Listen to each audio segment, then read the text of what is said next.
Welcome to my blog. चलो देखते हैं मिर्ज़ापुर टू मुंबई कैसा था मेरा मुंबई का सफ़र। आओ इस वीडियो के माध्यम से आप लोगों को बताता हूँ। तो पहुँचने वाले हैं हम रेलवे स्टेशन पे। ये देखो भाई, मिर्ज़ापुर का रेलवे स्टेशन कितना अच्छा लग रहा है। हमने यहाँ गाड़ी पार्क की, उसके बाद चलते हैं स्टेशन की तरफ। और ये उठा लिया 1000 किलो का बैग और जल्दी जल्दी चल दिए ट्रेन के पास।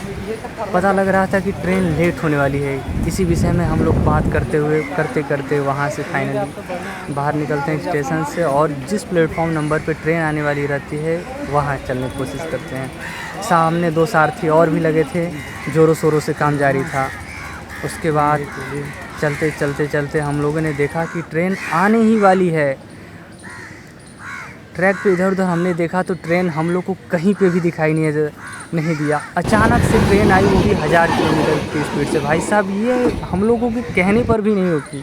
फिर मैंने सुनील भाई से एक लास्ट बार हैंडशेक किया और बाय बोल दिया कि ठीक है सुनील भैया, चलते हैं, फिर मिलेंगे कभी। उम्मीद है जल्द ही मिलेंगे।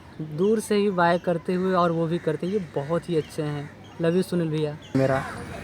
फाइनली हम लोग अपने बोगी में बैठ गए, और जिस डब्बे में बैठे थे उसमें 3 लोग और मेरे सीट पे बैठे हुए थे, जो कि कंफर्टेबल था।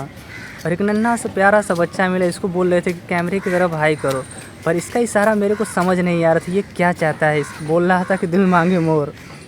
सामने उसका भाई था इसलिए कैमरे को देख के इतना खुश हो रहा था। कुछ तो बोल रहा था, शायद आपको समझ आ जाए। फिर मैंने एक दोस्त बना लिया, इनका नाम छोटू था।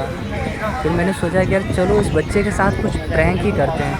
वो कुरकुरे खा रहा था तो इसका कुरकुरे खाने की कोशिश करते हैं। वैसे हम लोग गरीब आदमी इतना कर ही सकते हैं पेट के लिए। ट्राई करते हैं इसका कुरकुरे खाने का। और मैंने ये ज़ोरों शोरों से हाथ लगा और कुरकुरे उठा भी लिया, इसके तरफ इशारा करके मुँह में भी दबा लिया। उसके बावजूद भी बच्चा कुछ रिएक्शन नहीं है। बाद में मैंने फिर दोबारा ट्राई किया तो बच्चा हंसने लगा। वैसे ये क्यूट था, शायद आपको भी लगे।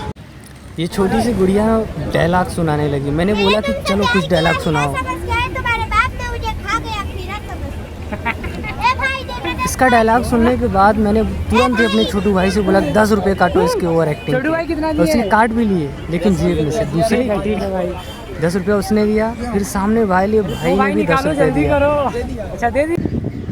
फिर मैंने लड़की से बोला कि जाके अंकल से भी पैसे ले लो। वो अंकल के पास गई और बोली कि अंकल मेरे को 2000 दो।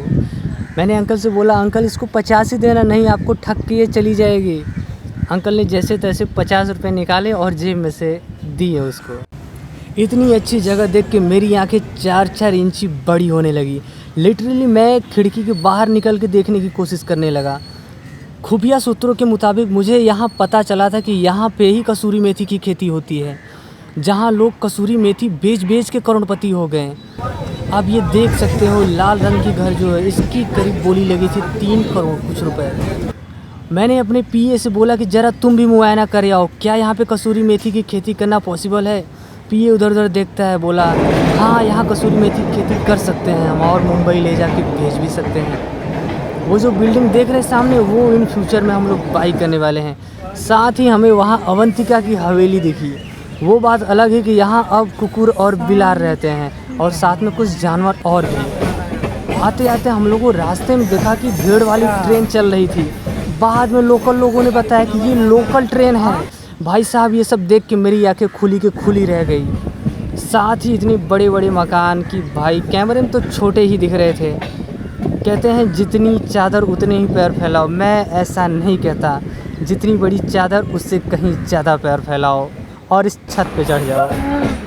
मेरी और अंकल की कुछ गहन विषय पे बात चलने लगी। हमने सोचा कि आने वाले समय में हम ऑटो पायलट बाई करेंगे। अंकल ने हाँ में भी हाँ मिलाया। उसके बाद कैमरे की तरफ एक बार है भी बोला। हम लोगों ने बात किया कि हम लोग मुंबई चल के ऑटो पायलट बाई करेंगे, नहीं तो ऐसे भाड़ा बहुत ही ज़्यादा हो जाएगा। इस विषय में बात करते करते हम लोगों ने ऑटो पायलट बाइक करने के लिए सोचा और कर भी लिया। साथ में ये भैया भी मिल गए और बोले भैया हम भी बोरीवली चलेंगे। हमने बोला ठीक है भैया, बोरीवली आपको छोड़ देते हैं।